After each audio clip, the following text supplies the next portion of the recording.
नमस्कार, आप देख रहे हैं पॉलिटिकल पिच। पॉलिटिकल पिच में आज चर्चा करते हैं तमिलनाडु की राजनीति। तमिलनाडु की राजनीति में भारतीय जनता पार्टी के प्रदेश अध्यक्ष अन्नामलई की आखिर भारतीय जनता पार्टी अन्नामलई के लिए, अपने सिंघम के लिए क्यों एआईएडीएमके के साथ रिश्ता तोड़ना भी मंजूर कर ली। एआईएडीएमके जो भारतीय जनता पार्टी के तमिलनाडु में बड़े साझेदार थी, और तमिलनाडु की राजनीति में जब भारतीय जनता पार्टी अपने लिए स्पेस देख रही थी तो उसमें किसी एक ऐसे दल के सहयोग की आवश्यकता थी। लेकिन ऑल इंडिया अन्ना डीएमके का एनडीए से नाता टूट गया। ये अचानक लिया गया फैसला नहीं था एआईएडीएमके का, बल्कि पिछले दिनों जिस प्रकार से सितंबर महीने के शुरुआत में तमिलनाडु में सनातन विवाद ने जोर पकड़ा और सनातन विरोधी के रूप में डीएमके सामने आई, ऑल इंडिया अन्ना डीएमके ने भी लगभग उनके बयानों का समर्थन किया। ऐसे में अन्नामलई, जो भारतीय जनता पार्टी के अध्यक्ष हैं के अन्नामलई, जिनको सिंघम के नाम से भी जाना जाता है, के अन्नामलई ने मंत्री उदयनिधि स्टालिन का विरोध किया और सनातन धर्म का समर्थन किया। यह साफ तौर पर भारतीय जनता पार्टी को प्रदेश की राजनीति में अपने लिए जगह बनाने को दर्शाता है।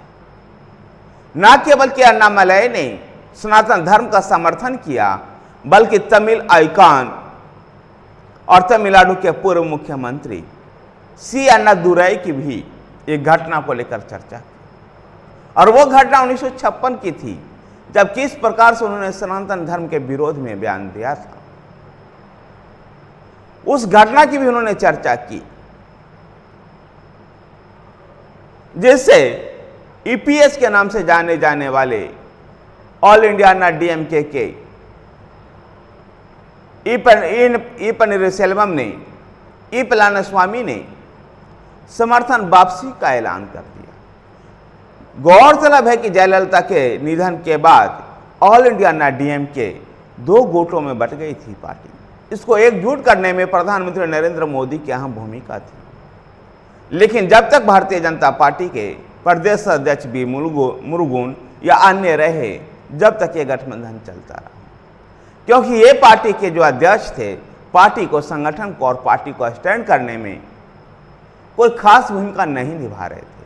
लेकिन अन्नामलई एक्टिव रूप से, सक्रिय रूप से तमिलनाडु की राजनीति में डीएमके के सरकार के विरोधी के रूप में खड़े हो।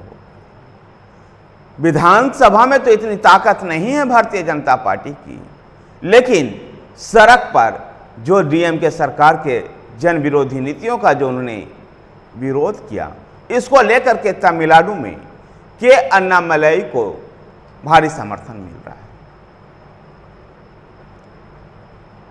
के अन्नामलई के इसी समर्थन के कारण ऑल इंडिया अन्ना डीएमके को बातें चुभ रही थी, और इसलिए भारतीय जनता पार्टी के राष्ट्रीय अध्यक्ष जेपी नड्डा के से भी के अन्नामलई की शिकायत की गई और उनसे इस्तीफा की भी बात की गई।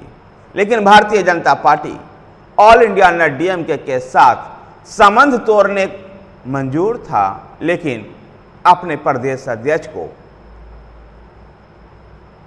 पद से हटाना भारतीय जनता पार्टी के लिए उचित नहीं लगा, और इसलिए के अन्नामलई को पार्टी के अध्यक्ष पद पर बनाए रखा गया।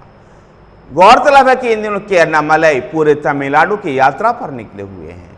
जो तमिलनाडु में भारतीय जनता पार्टी के प्रदेश अध्यक्ष को जो समर्थन मिल रहा है, वो काबिले तारीफ है, और इसलिए भारतीय जनता पार्टी उनके साथ रहना ही पसंद करेगी। ये तो गठबंधन टूटने की कहानी थी। अगर के अन्नामलई की बात करेंगे, एक 36-37 साल का लड़का, एक 36-37 साल का आईपीएस अधिकारी अपने नौकरी को रिजाइन करके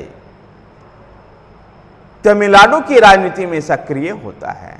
और तमिलनाडु की राजनीति में जहां द्रविडियन राजनीति के लिए जाना जाता है, डीएमके और ऑल इंडिया ना डीएमके के इर्द गिर्द राजनीति घूमती है, इन दोनों पार्टियों को न ज्वाइन करके भारतीय जनता पार्टी ज्वाइन करता है, जिसका कोई विधायक नहीं तमिलनाडु विधानसभा में, जिसका कोई एमपी नहीं तमिलनाडु से, उस पार्टी को ज्वाइन करते हैं कि अन्नामलाई। सिंघम के नाम से जाने जाते हैं। केवल इन्होंने आईपीएस नौकरी ही नहीं छोड़ी, आईपीएस रहने के दौरान कर्नाटक में जिस प्रकार से इन्होंने सेवा की, उडुपी का जब एसपी थे, जब चिकमंगलुरु के एसपी थे, जब उडुपी से इनका ट्रांसफर किया गया, तब भी थाने के बाहर इनके समर्थन में लोग नारे लगा रहे थे और इनका तबादला रुकवाने की कोशिश में। ऐसा ही वाकया जब चिकमंगलुरु के एसपी से इनका तबादला हुआ, तब भी वहां भी ऐसी ही कहानी थी। उडुपी में एक रेप पीड़िता की मां का यह सवाल कि आप मेरी बेटी को वापस ला सकते हो, इसके जवाब में क्या अन्नामलाई ने कहा था, मैं वापस तो नहीं ला सकता हूं, ऐसा तो संभव नहीं है, लेकिन मैं ये कोशिश करूंगा कि वो हम सबके दिल में बसे। और इसलिए उन्होंने वहां के छात्रों के लिए एक छात्रवृत्ति चलाई और जो उस रेप पीड़िता जो थी, जिसकी हत्या भी हो गई थी, उसके नाम पर उस छात्रवृत्ति का नाम रखा गया। ऐसा ही चिकमंगलुरु में जब दंगा भड़का था, सिंघम के नाम से जाने वाले उस समय के चिकमंगलुरु के एसपी गली गली में घूम करके उनके व्यक्तिगत प्रयासों की वजह से चिकमंगलुरु में दंगा बहुत अधिक नहीं भड़क सका। पीस कमेटियों का गठन करके जिस प्रकार से उन्होंने वहां भूमिका निभाई, वो काबिले तारीफ थी। और ऐसे सिंघम के नाम से चर्चित हुए, ऐसे ईमानदार अफसर के नाम से चर्चित हुए, जिसके लिए जनता भी कहती थी कि ऐसा ईमानदार अफसर शायद ना मिल पाए।